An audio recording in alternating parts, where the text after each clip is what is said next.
What is up, everybody? It is Mighty Man WBA here, back again with another episode of the WWE Draft Wars save with no legs. Aye aye. We are here with Monday Night Raw. It is the last Raw of 2018. Very exciting times. What will happen? Nobody knows. Nobody at all. In real life, we're waiting to see if Zack Ryder is going to get his first Raw show of the year. Hopefully Spoiler alert, he won't. Probably not. We don't know. We're not psychic. Oh, I've written Or shit. are we? I've got a hole in my shirt. That's a shame. My burgundy shirt cost us a full £5. Yeah. You know what else There's cost a two £5? holes in it. You know what else cost a £5? Probably tickets to Monday Night Raw, which we go live to now in front of 13,000 people at the Charleston Civic Centre. I said that weird. It's Charleston Civic Centre. So, the show kicks off with Dolph Ziggler and Drew McIntyre making their entrance. Dolph Ziggler with his newly won Intercontinental Championship for like the 42nd time. He starts to brag about how he defeated so many great superstars to become champion and how he will make it the most important championship in Monday Night Raw again. He says that he is the most dominant Intercontinental Champion in history. Drew McIntyre is the most dominant force in WWE history, and therefore they are the most dominant tag team in WWE history.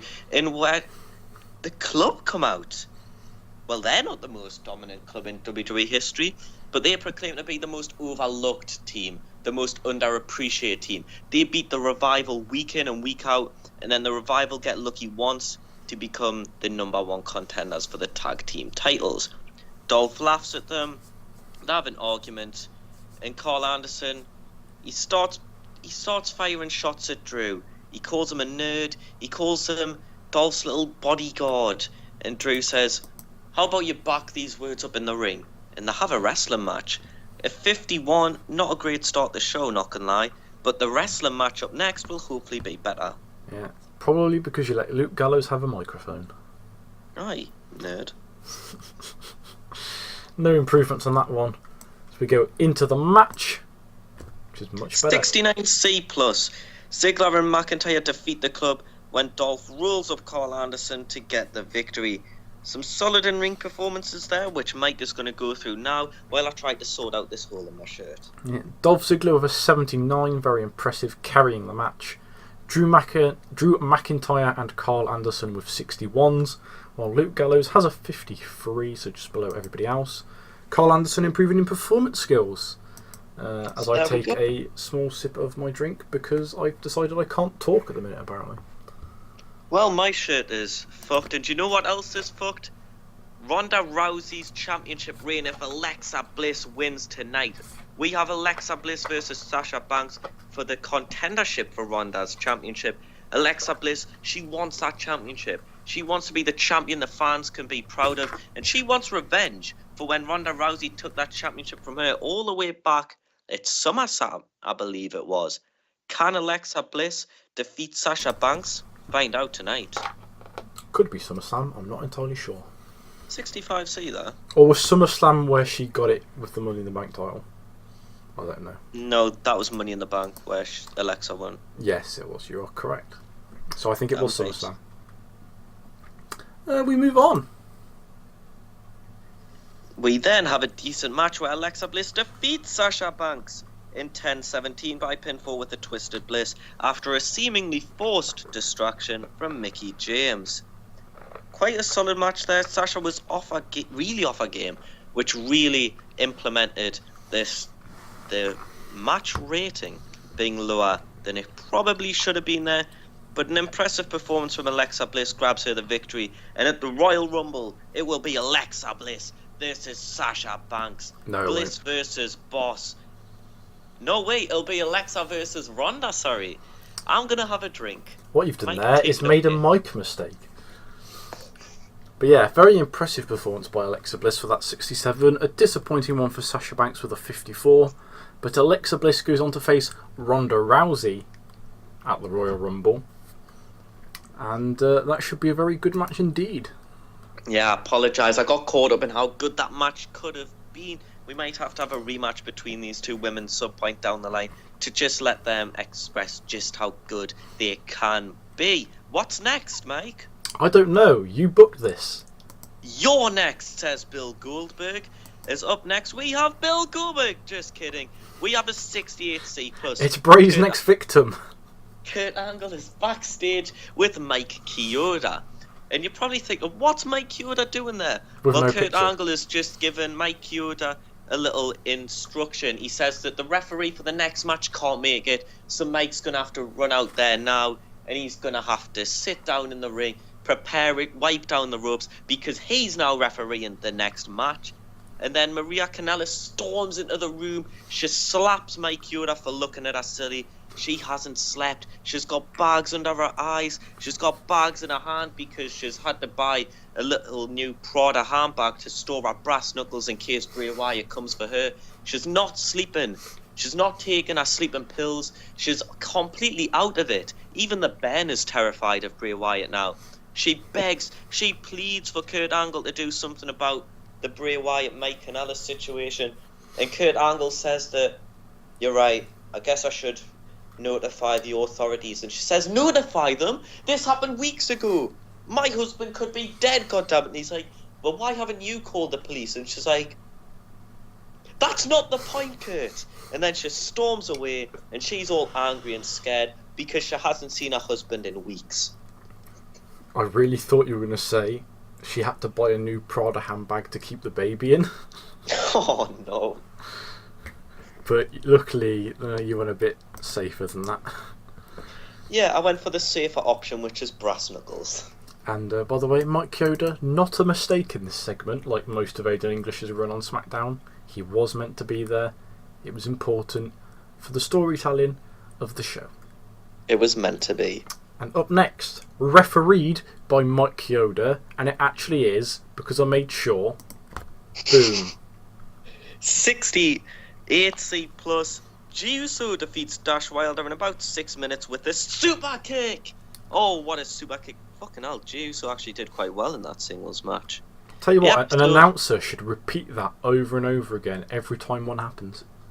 Yeah, maybe we can have a party just full of super kicks. And maybe every wrestler in the fucking world can be invited, because all fucking do them. You know Anyways, what? We could have a massive party during the Royal Rumble. Because there's so many people in there, it'll be massive. It'll be the biggest super kick party ever. I was wondering why you mentioned the Rumble. I was like, Won't it, Nathan? It'll be the biggest superkick party ever.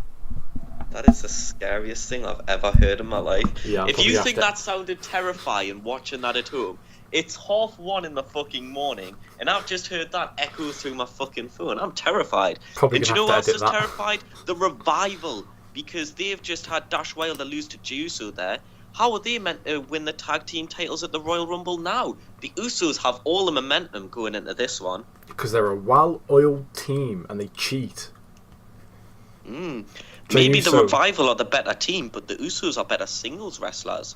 Or maybe I'm just clutching at straws. Jey-Uso Twin Magic singles push confirmed? Question mark? Clickbait title? Possibly. That's the title of the video. If you want to see Twin Magic, comment down below. I'm a virgin.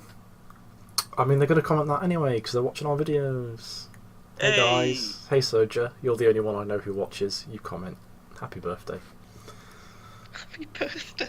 I don't know. Jey-Uso improving in his Rumble skills. Happy birthday, you're a virgin. If you got this Oh. far in the video, type hashtag Happy Birthday Soja in the comments. Hashtag prostitutes for virgins for birthdays. Next up, Oh, it's a big angle. And the camera cuts backstage, and you've got everyone's favourite YouTube blogger, Bray Wyatt. And the camera, it's a handheld camera, and he stood in a dimly lit car park, and he goes, "Hey guys, it's me, Bray Wyatt here. What's up, Wyatt family? How you doing?" And he says, "Tonight, I'm here with my brand new merch. www.shop.com/superstars/Bray Wyatt. You use the code KIDNAP and you'll get 10% off." And Mike Kanellis has stood there in the background looking, He's looking very mundane. There is absolutely no expression in his eyes anymore. He's smiling in that picture, but he's not smiling in the video on the Titantron. And he just stands there. He's looking half dead. His beard's growing a little bit. His hair's growing a little bit. And Bray Wyatt says, "Man, these guys, man, they think I've done something bad, Mike." And he's talking to Mike Kanellis, not Mike Kyoto, or Mike, who's actually recording this video with me. Say hi, Mike. Yeah. And Bray Wyatt... It's on my fucking channel. Yeah, exactly. He claims that he's done nothing wrong.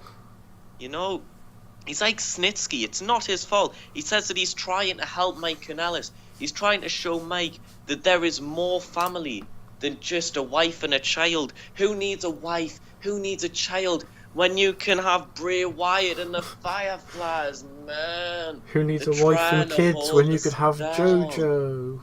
Exactly. They're trying to hold us down, man.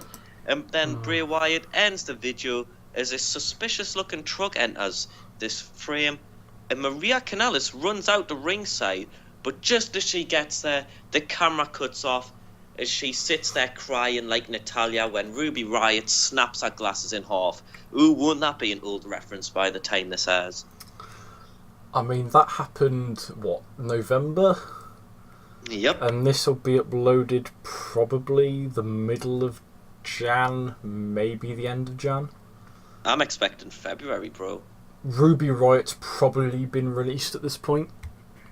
We've got like 8 episodes to upload before the bitches get this.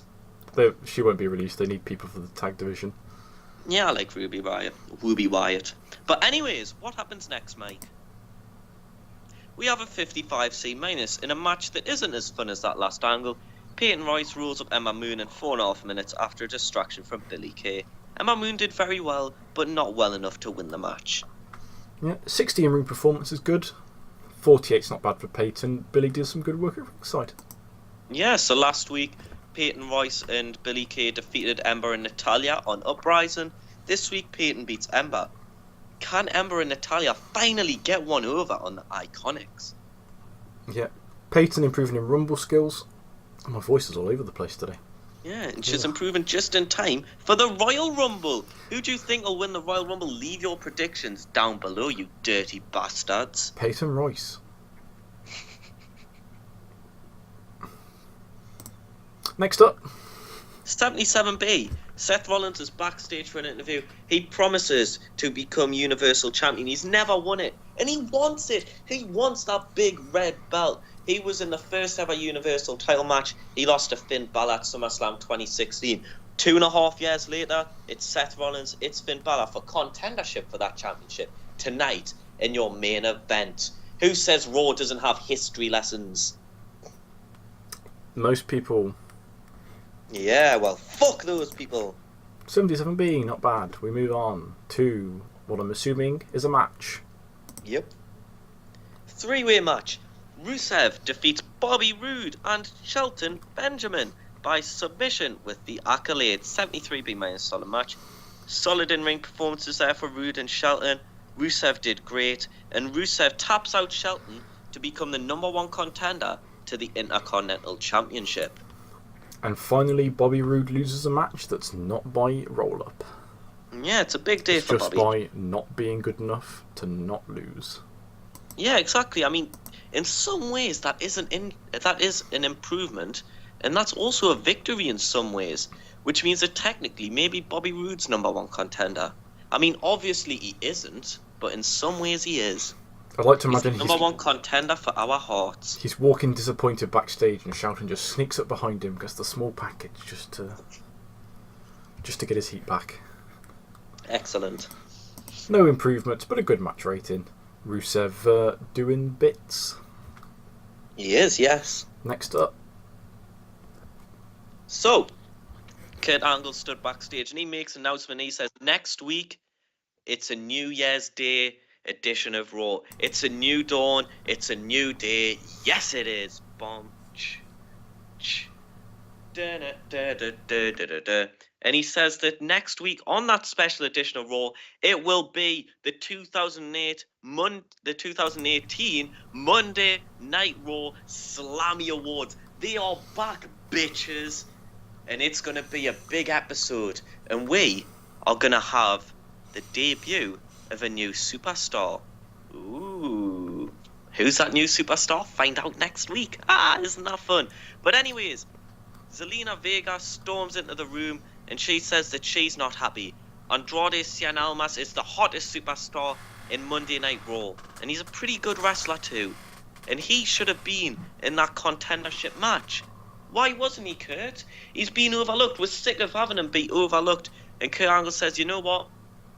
You are an underrated superstar, so we're going to put you up against another one of our hottest, most underrated superstars up next. It's Andrade Cien Almas versus Mustafa Cien Ali. I'm booking this and I have no idea who you're having debut next week.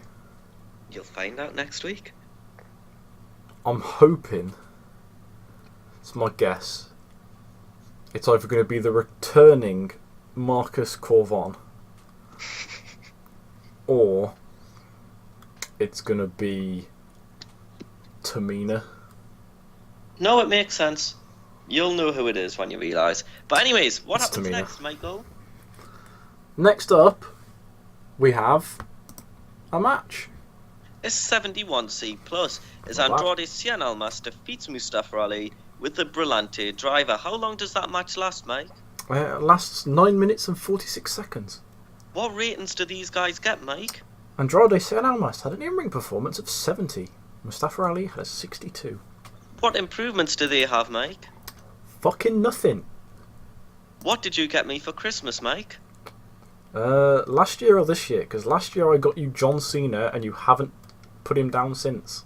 Exactly. And speaking of John Cena, isn't he in the next segment, Mike? I don't know, but an image to John Cena will be in the description below next to his channel. It's cute as fuck and he's got a gigantic head. And I'm not on about real life John Cena, I'm on about what I got him for Christmas last year. Excellent. Got him laid. Just saying. And up next, we have a 96 ace star. Everyone can suck John's fucking dick. John Cena walks They're out letting of you the do ring. The fans are chanting, "Let's go, Cena!" And the rest are going, "He's not fucking wrestling. What you doing, you titties?" And he says that he lost the Intercontinental Championship. And he's sad about that. And he wants it back. But he's not number one contender. So maybe he needs to look to something else. Maybe he needs to look to the one championship that he's never won. Brock Lesnar's Universal Championship. Maybe he needs to look to the Royal Rumble. And then Dean Ambrose comes out and says, or maybe you need to look at me. I'm sick of this. I'm one of the top stars here. And I'm constantly being overlooked. All that I am is the guy that Seth Rollins doesn't like anymore. We're constantly fighting. And in the one night where Seth Rollins is in the main event in a match that I can't be involved with, that I'm not allowed to interfere in, I get nothing. Every week, I've got nothing to do, and all I can do is attack Seth Rollins again and again. And don't get me wrong, as fun as that is, I'm sick of it. John Cena, people like you are the plague of Monday Night Raw, and I'm sick of it. You want to fight? Let's fight. And then he attacks John Cena, throws him at the ring post, the guardrail, or the security barricade, I should say, and then Super Cena hits him with a shoulder tackle on the floor, throws him into the announce table, into a security barricade of his own. The two are fighting and fighting and fighting and fighting and fighting until a host of referees and road agents and security guards come out to break it up. John Cena is Mike Chioda, Dean Ambrose, Dirty Deeds, Jamie Noble. Everyone's getting beat up at ringside, and eventually the two of them get pulled apart. A 96 A-star there, mainly because of the work of Mike Chioda. It's been a busy day for senior referee Mike Chioda. It is. Yeah. What a day. Merry Christmas, Mike Chioda. You don't get the credit you deserve. Yeah, and you've just been knocked the fuck out. Yeah. If you want to sponsor this series, give me a shout. And then we have our main event in 82B, where Seth Rollins defeats Finn Balor in 18-17 with a curb stomp to earn a Universal Championship match against Brock Lesnar. at the Royal Rumble next month. In-ring performances could have been better, to be honest. Yeah, not bad, but not great. Both of them could do with slightly better gimmicks. But considering these are meant to be two of the main in-ring guys, as good as Rusev is, you'd expect them to get better than Rusev. Yeah. You'd expect them, especially with Nakamura doing so as well, you'd expect them to be high 80s, sort of 90. Yeah, But, exactly. Seth improving his performance skills. So that's really good. And let's look at the dirt sheet and see what the negatives were. You know what? Because it's Christmas, even though it's not Christmas, won't be Christmas when this comes out, and it's not Christmas in game, because it's Christmas, holding back momentum, odd face heel combination, and shit announcing. But a bonus from the refereeing of Mike Chioda. Who's just been knocked the fuck out? He recovered. He's senior ref, that's why. You don't get to be senior referee unless you can recover from bumps in half the time of the other refs. And speaking of time, this show got an 82B. Speaking it of increased time, our popularity in a lot of regions. Speaking of time, this episode is over 20 minutes long. Don't say we never treat you. That guy on the screen, that's how our viewers looked when they saw that this was 20 minutes long. Praise the Lord, they said. Thank you, God, they said. That's how they looked when they saw that it was about to end. Bit rude. First up, though, Aiden English. Said of how he's been used recently, which is not at all. Outside of being outside of being Rusev's hype man. But, what a time to be alive. That's all for this episode. The next episode should be slightly less fucking mental, because we'll have slept and it won't be 1 o'clock in the morning. Well, it's 10 to 2 now.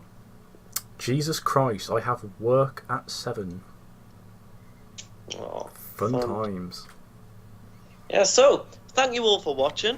We'll see you guys in the next one. Because I haven't done that yet. And vote down below for who your Slammy Award winners of 2018 are. None of you will fucking do it because you're all bone idle twats. But who do you think your superstar of the year is? Your female superstar of the year is? Because let's face it, you're all sexist pigs and you're not going to make the superstar of the year be a woman. And vote for your tag team of the year, your funniest moment of the year, and your moment of the year. My best moment was when Rusev beat the shit out of Team SmackDown at Survivor Series. Thank you all for watching, and we'll see you all in the next time. Peace. My favourite Raw moment was when Bray Wyatt kidnapped Mike Kanellis and started the feud of the century. Alright. Bye.